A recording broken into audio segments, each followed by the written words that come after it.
نحمده ونصلي على رسوله الكريم اما بعد فاعوذ بالله من الشيطان الرجيم بسم الله الرحمن الرحيم رب اشرح لي صدري ويسر لي امري واحلل عقدة من لساني يفقهوا قولي اللهم رب زدني علما اللهم فقهنا في الدين۔ جادو کے اثر سے محفوظ رہنے کے لیے، حفاظت کے لیے ہم دعائیں دیکھتے ہیں۔ سب سے پہلے ہیں صبح و شام کے اذکار اور حفاظت کی دعائیں اور شفا کی دعائیں پڑھیں، یعنی صبح و شام کی جتنی بھی دعائیں نبی اکرم صلی اللہ علیہ وسلم سے ثابت ہیں وہ پڑھی جائیں، اور باقی حفاظت کی دعائیں پڑھیں۔ اس کے بعد شفا کی دعائیں جتنی بھی ہیں وہ پڑھی جائیں۔ دیکھیے ان کے دلائل کے لیے صبح و شام کے اذکار، حفاظت کی دعائیں، بیماریوں سے شفا کے لیے کے حوالہ درجات۔ اس کے بعد ہم دوسری چیز دیکھتے ہیں، صبح و شام ہر نماز کے بعد اور سونے سے قبل آیت الکرسی اور معوذتین یعنی سورہ اخلاص، یہ والی سورہ قل هو اللہ احد، اس کے بعد سورۃ الفلق قل اعوذ برب الفلق، یہ پوری صورت، اس کے بعد سورۃ الناس قل اعوذ برب الناس، یہ تینوں صورتیں پڑھی جائیں۔ حضرت ابو ہریرہ رضی اللہ عنہ سے روایت ہے، انہوں نے کہا آپ صلی اللہ علیہ وآلہ وسلم نے مجھ کو صدقہ فطر کی نگہبانی پر مقرر فرمایا۔ اتنے میں ایک شخص آیا، وہ لب بھر بھر کر اس میں سے کھجوریں لینے لگا۔ میں نے اس کو پکڑ لیا اور میں نے کہا میں تجھ کو ضرور رسول اللہ صلی اللہ علیہ وآلہ وسلم کے پاس لے جاؤں گا، چھوڑوں گا نہیں۔ پھر انہوں نے پورا قصہ بیان کیا تو وہ کہنے لگا ابو ہریرہ، جب تو سونے کے لیے بچھونے پر جائے تو آیت الکرسی پڑھ لے، صبح تک اللہ کی طرف سے تجھ پر ایک نگہبان فرشتہ مقرر رہے گا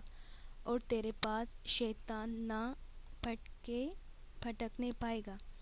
ابو ہریرہ رضی اللہ عنہ نے یہ بات نبی کریم صلی اللہ علیہ وآلہ وسلم سے بیان کی۔ آپ صلی اللہ علیہ وآلہ وسلم نے فرمایا اگرچہ وہ بڑا جھوٹا ہے مگر یہ بات اس نے سچ کہی، یہ شیطان تھا۔ حضرت عائشہ رضی اللہ عنہ نے بیان کیا کہ رسول اللہ صلی اللہ علیہ وآلہ وسلم جب اپنے بستر پر آرام فرمانے کے لیے لیٹتے تو اپنی دونوں ہتھیلیوں پر قل هو اللہ احد اور معوذتین قل اعوذ برب الفلق اور قل اعوذ برب الناس پڑھ کر دم کرتے، پھر دونوں ہاتھوں کو چہرے پر اور جسم کے جس حصے تک ہاتھ پہنچ پاتا پھیرتے۔ حضرت عائشہ رضی اللہ عنہ نے فرمایا کہ پھر جب آپ صلی اللہ علیہ وآلہ وسلم بیمار ہوتے تو آپ صلی اللہ علیہ وآلہ وسلم مجھے اسی طرح کرنے کا حکم دیتے۔ اس کے بعد ہے سورہ بقرہ کی آخری 2 آیات روزانہ رات کو گھر میں پڑھیں۔ حضرت نعمان بن بشیر رضی اللہ عنہ سے روایت ہے کہ رسول اللہ صلی اللہ علیہ وآلہ وسلم نے فرمایا بلا شبہ آسمانوں اور زمین کی تخلیق سے 2000 سال پہلے اللہ تعالیٰ نے ایک کتاب تحریر فرمائی، پھر اس میں سے 2 ایسی آیتیں نازل فرمائی کہ ان کے ساتھ سورہ بقرہ کو ختم فرمایا، اور ایسا ممکن نہیں کہ یہ دونوں کسی گھر میں 3 رات پڑھی جائیں اور پھر شیطان اس کے قریب آئے۔ حضرت ابو مسعود بدری رضی اللہ عنہ سے روایت ہے کہ رسول اللہ صلی اللہ علیہ وآلہ وسلم نے فرمایا سورۃ البقرہ کی آخری 2 آیتیں جو کوئی رات کو پڑھ لے وہ اس کو کفایت کافی ہو جاتی ہے کرتی ہے۔ آمن الرسول بما انزل الیہ من ربہ والمؤمنون۔ اس کے بعد ہے صبح نہار منہ 7 عدد اجوا کھجور کھائیں۔ حضرت عامر بن سعد رضی اللہ عنہ اپنے والد سے روایت کرتے ہیں کہ رسول اللہ صلی اللہ علیہ وآلہ وسلم نے فرمایا جو ہر روز صبح 7 اجوا کھجوریں کھائے گا اس دن وہ جادو اور زہر سے بچا رہے گا۔ اس کے بعد مسنون طریقہ علاج حجامہ کروائیں۔ حضرت انس رضی اللہ عنہ سے روایت ہے، نبی کریم صلی اللہ علیہ وآلہ وسلم نے فرمایا، جن چیزوں سے تم علاج کرواتے ہو ان میں بہترین علاج سینگی لگوانا ہے۔ شرعی دم خود پڑھیں یا کسی قاری کی آواز میں بار بار مریض کو سنوائیں۔ اس کے بعد ہے اعوذ باللہ السمیع العلیم من الشیطان الرجیم من ہمزہ ونفخہ ونفثہ، میں اللہ کی پناہ لیتا ہوں جو سننے والا اور جاننے والا ہے شیطان مردود سے، اس کی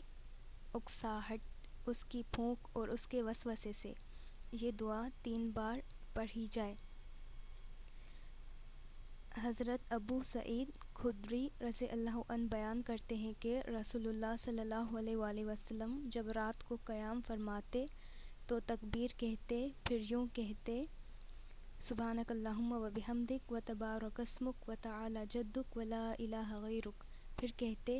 لا الہ الا اللہ 3 بار، پھر کہتے اللہ اکبر کبیرہ 3 بار، پھر فرماتے اعوذ باللہ السمیع العلیم من الشیطان الرجیم من ہمزہ ونفخہ ونفثہ، میں اللہ کی پناہ لیتا ہوں جو سننے والا اور جاننے والا ہے شیطان مردود سے، اس کی اکساہٹ،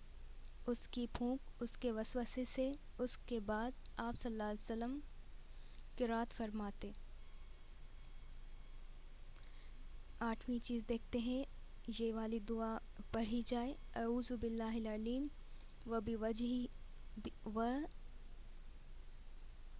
اعوذ باللہ العظیم و بوجہہ الکریم و سلطانہ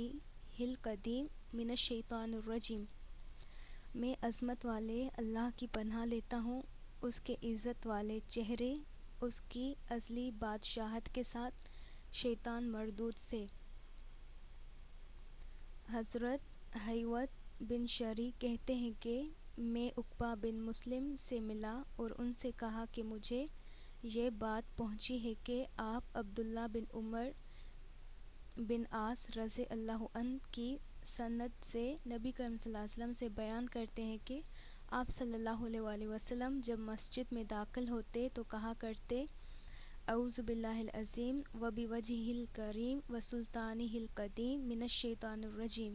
میں عظمت والے اللہ کی پناہ لیتا ہوں، اس کے عزت والے چہرے، اس کی ازلی بادشاہت کے ساتھ شیطان مردود سے۔ انہوں نے کہا بس اتنا ہی؟ میں نے عرض کی ہاں۔ انہوں نے کہا کہ انسان جب یہ کہہ لیتا ہے تو شیطان کہتا ہے کہ